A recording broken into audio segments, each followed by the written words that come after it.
Hello， 大家好，歡迎嚟到 Handy 俱樂部，有阿昌王。咁今集咧，大家見我跪晒喺度咁樣嘛，因為你哋咧成日話想睇下啲開箱文咧，之前嗰啲點解我冇開箱咧？因為其實之前咧都係普通一個紙盒啊，咁開箱其實我覺得冇乜意思。咁但係咧，今次呢個我哋要評測嘅主角咧 ，Reproducer 呢一隻 EPIC 5咧，佢本身嗰個 packing 咧，我覺得係值得影俾大家睇嘅。咁所以咧，今次咧我就為大家咧，一齊去開箱，究竟呢一隻 EPIC 5咧，點解嗰個箱可以咁靚嘅呢？1萬零蚊嘅喇叭仔，好嘛？咁我哋而家開始開箱啦，好唔好 ？OK 啦，咁呢個咧就純粹一個鋁盒啦。OK， 咁個鋁盒個面嗰度咧，其實就寫咗係 Reproducer 嘅牌子啦。咁啊，跟住就係一隻 EPIC 5啦。OK， 咁啊，有關呢隻喇叭嘅，譬如係話佢間廠啊，或者啲喇叭嗰個啲 spec 啊啲嘢咧，咁我哋一陣間先講。咁我哋而家咧就開箱俾大家睇下先，好唔好 ？OK， 嗱咁樣咧就其實純粹咧就係開翻兩個呢個啦，跟住就哇 ，OK。嗱咁大家咧見到咧就有個發泡膠啦 ，OK， 咁發泡膠呢度咧我哋就會見到係有兩條嘅電源線啦 ，OK， 咁另外咧你會見到咧2、4、6、8 ，OK， 8隻腳嘅，咁8隻嘅釘腳，咁佢就跟埋俾你嘅。咁除咗呢8隻釘腳之外咧，咁我就見到呢度咧佢會有啲係直膠嘅釘墊嘅 ，OK， 咁呢直膠嘅釘墊咧有咩用咧？咁我一陣間可以再詳細去介紹俾大家嘅 ，OK。咁除咗係話呢個直膠嘅釘墊之外咧，咁我哋揭開呢一度咧，佢入邊仲有個 manual 啦，嗱有個 manual 啦，跟住有張貼紙啦咁樣 ，OK。咁樣咧，我哋就可以開咗佢啦 ，OK。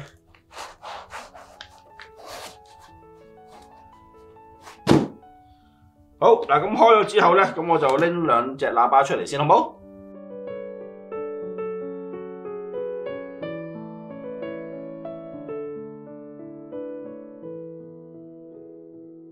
好啦，嗱咁對喇叭咧，咁我而家咧就開咗出嚟啦 ，OK。咁不過咧，我就唔會咁踎喺度同大家講啦，大家知我肥啊，係嘛？踎喺度好辛苦噶嘛。咁我哋咧轉一轉嘅個鏡頭，揾張台咧，同大家慢慢去講，好唔好？好啦，咁啊鏡頭一轉咧，咁啊一對喇叭我放咗上台面啦。咁其實呢一對喇叭咧 ，Reproducer 呢一隻牌子咧，本身佢係一隻德國嘅牌子嚟嘅 ，OK。咁佢嗰間公司咧，本身喺德國啦，同埋瑞士咧，其實就負責好多一啲音樂廳啊，或者係一啲 Hi-Fi 啊、啲音響啊、擺音樂廳啊嗰類咁嘅工程嘅 ，OK。咁所以咧，其實呢一間公司咧喺嗰個 Room Acoustic 啊，或者係話啲 Hi-Fi 嗰啲嘢咧，其實佢哋已經有好多年嘅歷史㗎啦，起碼超過20年歷史㗎啦。咁而喺上年咧，佢哋就上2年啦，佢哋就推出咗而家台面呢一隻，即係今次嘅 model， 今次嘅主角就係 EPIC 5一隻有源嘅喇叭 ，OK。而呢一隻有源喇叭咧，佢嗰個特點咧，我一陣間慢慢同大家講。我哋首先咧就講咗佢個外觀先，好嘛？嗱，佢個外觀咧本身佢呢個箱體咧，佢就用 MPF 板啦，同埋用鋁合金咧去做嘅 ，OK。咁你見到啦，前板啦 ，OK， 前板同埋後板，咁其實咧都係用一塊好厚身嘅鋁合金啦去做嘅。嗱，咁個 MPF 板個4邊嗰度咧，其實大家見到而家幅圖啦，咁側邊咧其實以呢個菱形嘅切割咧，去抵消翻佢嗰個聲箱裏邊嗰個駐波嘅。咁所以咧，你會見到呢對喇叭咧，其實佢唔係一個正方形，即係正長方形嚟嘅 ，OK。佢係一個前邊面板比較高啲啦，後邊就比較矮身少少咯。跟住面板咧係有少少向後傾嘅，咁同埋佢嘅所有成對喇叭咧都係一個不規則嘅線條啦 ，OK。而呢一方面嘅設計咧，就係為咗減低佢嗰個聲箱裏邊嘅駐波，因為呢啲有源喇叭咧，其實咧佢本身設計咧係俾一啲專業嘅試音室咧去或者錄音室咧去做嘅 ，OK。咁所以佢嗰個音準咧，大家係唔需要懷疑噶啦。因為我自己試聽咧，我無論喺俱樂部，我用一部最平嘅 M400幾千蚊嘅 M400做埋 PM 去推佢，有試過。OK， 我有試過用部 Audio Research 嘅 Reference 6SE 一部10零萬嘅前級推佢，又試過。OK， 入邊房嗰部拉掛嘅 HD 成50萬一部嘅 PM 推佢有試過 ，OK， 佢係原本出翻晒你個前邊應該要有嘅聲 ，OK， 甚至乎可以講係話你嘅錄音本身係啲乜嘢聲，佢就係出翻啲咩聲，佢唔會話美化你嗰啲嘢嘅 ，OK， 咁所以咧呢對喇叭咧其實我覺得好好玩嘅。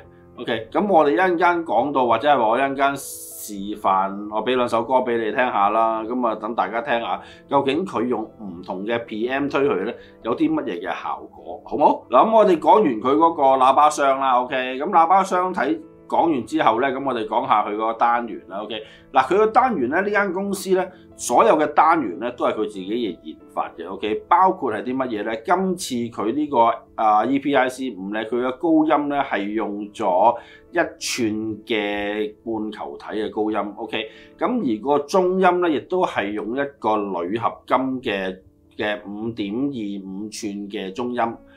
咁跟住咧，佢仲有一個嘅，因為呢對喇叭咧本身咧佢係2路3單元嘅 ，OK， 仲有個單元喺邊咧？就係喺佢個底嗰度啦。我而家俾大家睇下佢個底先。嗱，咁喺個喇叭底嗰度咧，大家會見到啦，佢會有一個6.5寸嘅鋁合金單元喺度嘅 ，OK， 而呢一個單元咧係一個被動單元嚟嘅。換言之咧，呢一對喇叭咧係冇氣孔嘅。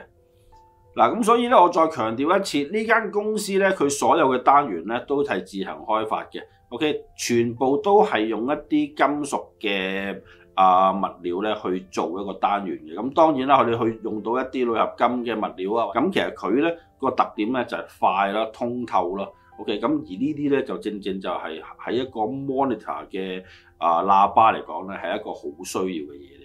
嗱，咁大家見到個底嗰度啦，咁有個低音啦 ，OK， 咁即係換言之咧，大家咧係唔可以將對喇叭就咁樣擺落張台度嘅 ，OK， 你一定係要用翻佢原裝嗰4隻腳嘅 ，OK， 咁而家咧你見到佢而家原裝呢4隻腳咧，咁佢跟埋俾你㗎啦。頭先我開箱嗰陣時，大家都見到啦。而另一個想講就係佢本身佢跟埋呢一粒嘅直膠嘅釘墊咧，其實係好有用嘅。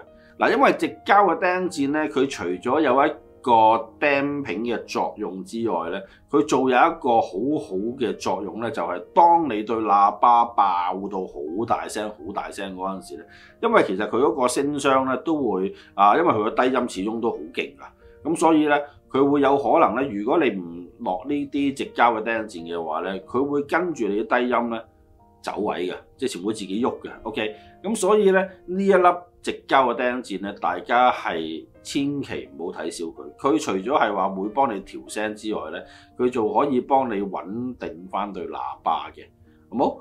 好，咁我哋講完個底之後咧，咁我哋講講個背板啦。嗱，個背板嗰度咧，其實一般嘅有源喇叭或者一啲專業嘅喇叭咧，咁其實佢都會有一個高音同埋低音咧去俾你去調校嘅。OK，咁而 EPIC5咧，佢會有2組啦，一組高音，一組低音啦。OK，嗱，咁而每一組嘅高音同埋低音咧，佢係俾你正負5個 dB 嘅。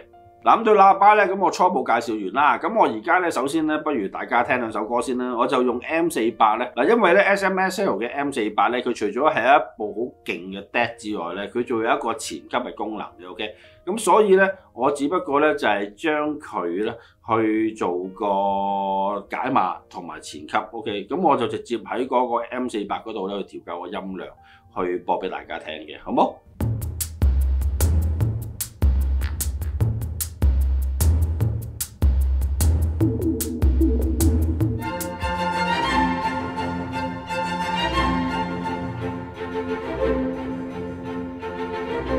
好啦，咁啊，大家聽完歌翻嚟啦，咁啊，其實頭先咧，我就用個 M48咧，就直接用條平衡線咧，就輸入翻去呢一對喇叭嗰度嘅。OK，咁而點解我用平衡線咧？因為其實咧，專業喇叭咧，其實大部分咧，佢哋都係用翻平衡線去做翻個輸入嘅。雖然呢一對 EPIC5咧，佢有 RCA 輸入同埋 SLR 輸入啦。OK，咁但係咧，我就建議大家咧用翻平衡輸入，佢個平衡輸入咧會靚聲啲嘅。開揚啲、快啲、通透啲，同埋嗰個 punch 啊，咁嘅動態咧會勁好多嘅。OK，好啦，咁啊頭先聽完 M48啦，咁我而家駁埋部 Audio Research 嘅 Reference 6 SE，咁直接由嗰個 SE 即係6 SE 嗰度咧，咁平衡輸出去呢對 EPIC 5嗰度，又俾大家聽下兩首歌啦，好唔好？ Never know how much I love you. Never know how much I care when you put your arms.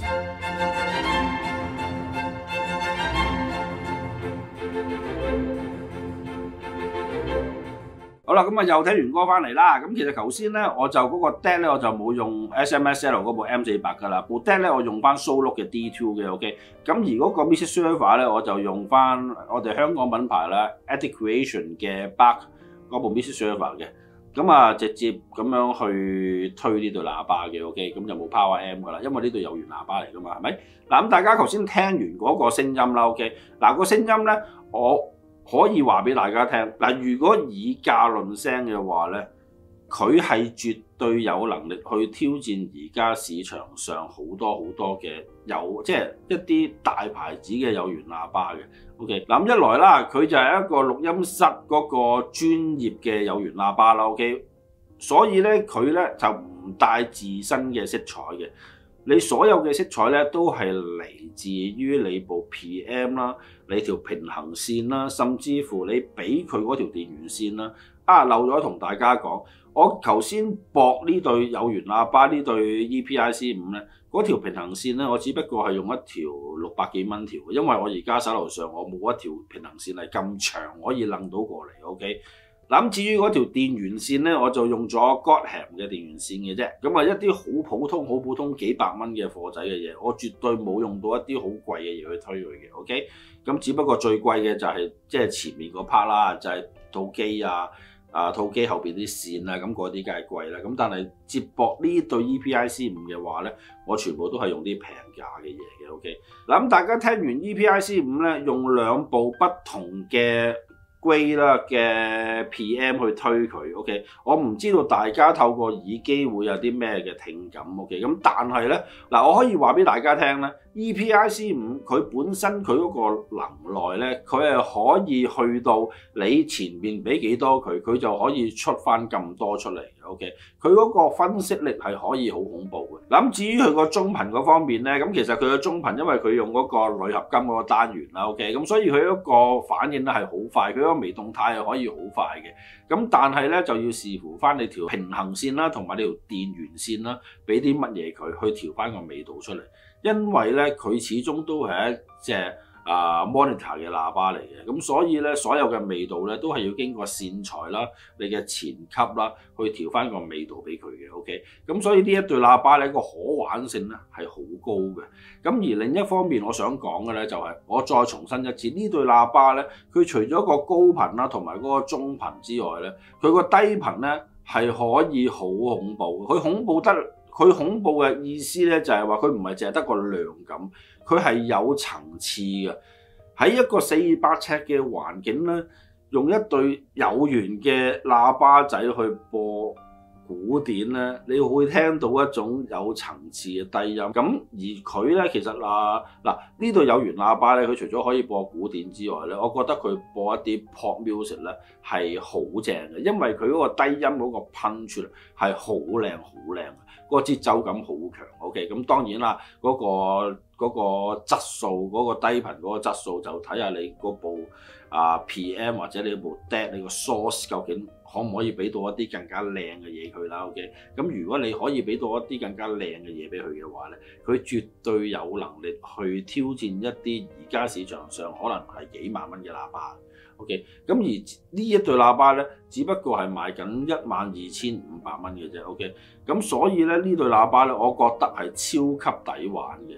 咁而喺俱樂部咧，我會長期擺咗喺度噶啦，因為我已經同個代理咧傾咗咧，佢會長期擺呢對喇叭喺度嘅。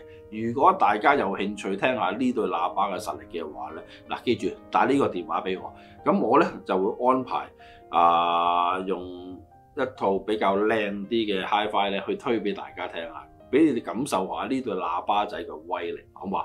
咁除咗係話俱樂部之外咧，咁大家咧亦都可以咧去翻旺角嘅輝煌影音啦，旺角嘅友城商業大廈11樓輝煌影音，係啦，揾阿東哥啊，揾阿樂仔啊，佢哋都可以播俾大家聽下嘅。嗱，咁大家如果有興趣嘅話咧，就記得打話俾我咯，或者直接上去輝煌影音嗰度試咯，好唔好？